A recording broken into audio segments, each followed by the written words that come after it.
Welcome back to my channel ASHAs daily vibes. May family అందరూ కలిసి శ్రీశైలం ట్రిప్కి అయితే వెళ్తున్నాం అనమాట. మా హస్బెండ్ ఒక్కలే మిస్ అయిపోయారండి. అప్పటికప్పుడు ట్రిప్ అనుకున్నాం కాబట్టి తనకైతే లీవ్ అనేది దొరకలేదన్నమాట. సో ఈ లాగ్లో నేను విజయవాడ వరకు పోస్ట్ చేస్తున్నాను. నెక్స్ట్ వీడియోలో అయితే మీకు శ్రీశైలం అంతా కూడా పోస్ట్ చేస్తానండి.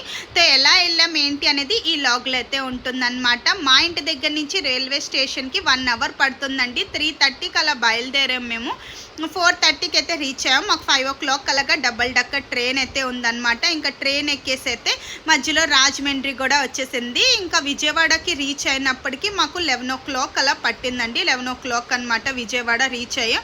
ఆల్రెడీ విజయవాడలో మా బ్రదర్ అయితే రూమ్ అనేది తీసుకొని ఉంచుకున్నారు. తను వస్తూ ఉంటాడు కాబట్టి ఆల్రెడీ తనకి రూమ్ వాళ్ళు కూడా తెలుసు అని చెప్పేసి ముందుగానే రూమ్ అనేది బుక్ చేసుకున్నారనమాట. ఫైనలీ మేమైతే విజయవాడ అయితే రీచ్ అయిపోయామండి 11 o'clock అలాగా. ఇంకా విజయవాడలో వేడైతే చాలా ఉందండి.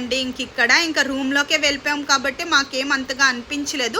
ఇంకా ఆఫ్టర్నూన్ అంతా కూడా ఇంకా అక్కడే రూమ్లోనే ఇంకా మేమైతే రెస్ట్ తీసుకున్నాం. మా బ్రదర్ అయితే వర్క్ ఉందని చెప్పేసి ఇంకా తనైతే బయటికి వెళ్ళిపోయారు.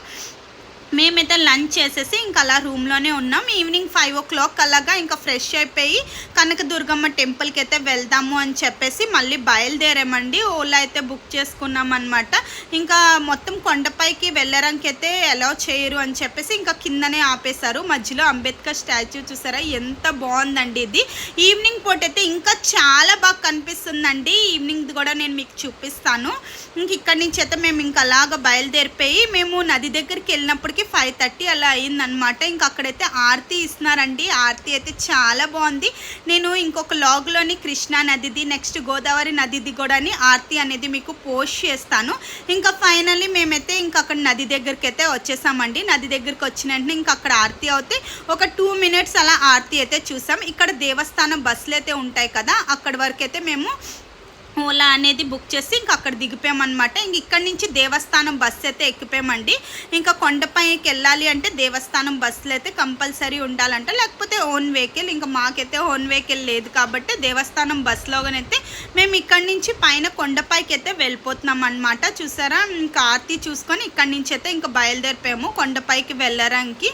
ఇంకా ఫైనల్లీ కొండపైకి అయితే రీచ్ అయిపోయామన్నమాట. కొండపై రీచ్ అయిపోయిన తర్వాత మేమైతే 100 rupees టికెట్ తీసుకొని అయితే వెళ్ళామండి. చాలా లోపల అంతా కూడా రష్గా ఉంది. అంటే ఇంకా మేమైతే 100 rupees తీసుకొని టికెట్ వెళ్తే 1 hour అలా పట్టింది. వెళ్ళేటప్పటికి 5:30 అలా అయింది చూసారా. బట్ వచ్చేటప్పటికి మొత్తం చీకటి అయిపోయింది. 1 hour పట్టింది. బట్ దర్శనం అయితే చాలా బాగా జరిగింది అనమాట. కనకదుర్గమ్మ దర్శనం కూడా. ఫైనలీ మేము ఇక్కడ మొబైల్స్ అన్నీ కూడా పెట్టేసి లోపలికి వెళ్ళిపోయాము. ఇంకా దర్శనం చేసుకొని అయితే బయటకు వచ్చాం. చూసారా, మొత్తం అంతా కూడా చీకటి అయిపోయింది కదా. ఇంకా అక్కడ కొంచెంసేపు ఉండేసి ఇంకా రిటర్న్లో మళ్ళీ దేవస్థానం బస్సులు అయితే ఎక్కేసి ఇంకా డౌన్ వరకు దిగిపోయామన్నమాట. అక్కడి నుంచి ఓలా అనేది బుక్ చేసుకొని మళ్ళీ మాకు రూమ్కి అయితే వెళ్ళిపోతాము. ఇంకా మాకు 11 o'clock అలాగా శ్రీశైలంకి అయితే బస్సులో ఉన్నాయి. నెక్స్ట్ లాగ్లో శ్రీశైలం అంతా ట్రిప్ అంతా కూడా మీతో షేర్ చేసుకోబోతాను. శ్రీశైలం అంతా ఎలా తిరిగాము ఏంటి అనేది. ఇక్కడి నుంచి మేము మొత్తం అంతా కూడా ఇంకా కిందకు వచ్చేసాము. కిందకు వచ్చి ఓలా అయితే బుక్ చేసుకున్నాం. అంబేద్కర్ స్టాచ్యూ చూసారా, ఈవినింగ్ పూట అయితే ఇంకా చాలా బాగుంది. ఇదైతే ఫుడ్ కోర్ట్ అనమాట. ఫుడ్ కోర్ట్ మొత్తం స్ట్రీట్ అంతా కూడా ఫుడ్ కోర్ట్ అంట, చాలా బాగుంది అది కూడా. ఫైనల్లీ రూమ్కి అయితే రీచ్ అయిపోయామండి. ఇలాంటి మంచి మంచి వీడియోస్ కోసం నా ఛానల్ని అయితే లైక్ చేసుకోండి, అలానే నా ఛానల్ని అయితే సబ్స్క్రైబ్ చేసుకోండి. బాయ్ బాయ్, నెక్స్ట్ వీడియోలో మీట్ అవుతా.